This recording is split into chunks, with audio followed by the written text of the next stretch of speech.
કે આ કયો વિસ્તાર છે અને ભાજપના ઉમેદવાર જે મત માંગવા આવ્યા છે, શું કહે? મારું નામ સિદ્ધાર્થ જોસફ મેકોન, Nadiad Sharon park society mission રોડમાંથી વોર્ડ નંબર 8.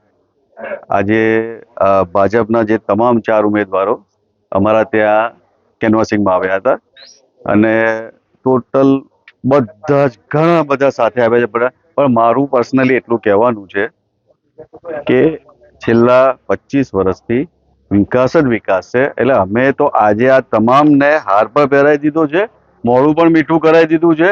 અને હવે તમે ના આવો, અમારી પણ ફરજ છે કે તમે બીજે કામ કરતા હોય તો અમે અમારા તરફથી પણ પ્રચાર કરીશું અને તમામને એટલું કહી દીધું કે ભાજપે જે કામ કરેલું છે અને જે કરવાના છે અને અત્યારે જે બીજા 50 વર્ષ સુધી પણ જે કરશે એમાં અમારો સાથ છે અને અમને એમની સાથે જ ઉભેલા છે. અમારો વિજય ઉત્સવ થઈ ગયો છે. આ માળા પર પહેરાવી દીધી છે, મોડું મીઠું કરાવી દીધું છે અને અમે કહીએ છીએ કે હવેથી ગુજરાતમાં બધી જગ્યાએ ભાજપ ભાજપ અને ભાજપ. પરિચય ને અત્યારે જે ઉમેદવારો મત માંગવા સોસાયટી ફરી રહ્યા છે, શું કહેવું? મારું નામ પરિણત અશોકભાઈ બ્રહ્મભટ્ટ છે અને હું પૂર્વ કારોબારી ચેરમેન હતો નડિયાદ નગરપાલિકાનો. પણ ભારતીય જનતા પાર્ટીના નીતિના લીધે મારે 3 ટર્મ પૂર્ણ થઈ ગયેલી હોવાથી આ ફેર ઉમેદવાર તરીકે ભારતીય જનતા પાર્ટીએ 4 કમળ અમને આપ્યા છે અને ઉત્તર આ વિસ્તારમાં 15 વર્ષથી અમે લોકો જે સેવા કરી રહ્યા છે અને અમારા ધારાસભ્યશ્રીની આગેવાનીમાં ભારતીય જનતા પાર્ટીની આગેવાનીમાં અહીંયા આ વિસ્તારમાં રોડ રસ્તા ગટર પાણી વોકવે હોય ગાર્ડન હોય તમામ સુવિધાઓ અમે પૂર્ણ પાડી છે. અને આજે ડોર ટુ ડોર અમે પ્રચાર કરવા નીકળ્યા છે અને પ્રચારમાં એટલો સરસ પ્રતિસાદ મળી રહ્યો છે અને અહીંયા આજે તમે જોઈ રહ્યા છો તો અમારો વિજયોત્સવ પણ મનાઈ ગયો છે અને 4 ઉમેદવારોનું મોં મીઠું કરીને અને એમનું સ્વાગત પણ કરવામાં આવી રહેલું છે.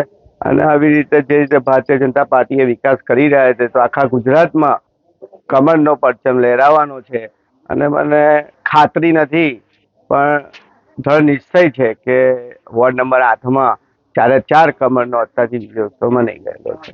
My school is one such future-ready school where I understand each and every concept taught in the class and don't rote learn, where teachers don't just use books and blackboard to teach but use new ways of teaching and learning like audiovisual learning, activity-based learning and group activities which enhances my conceptual understanding. My school also teaches coding, which is an important 21st century skill.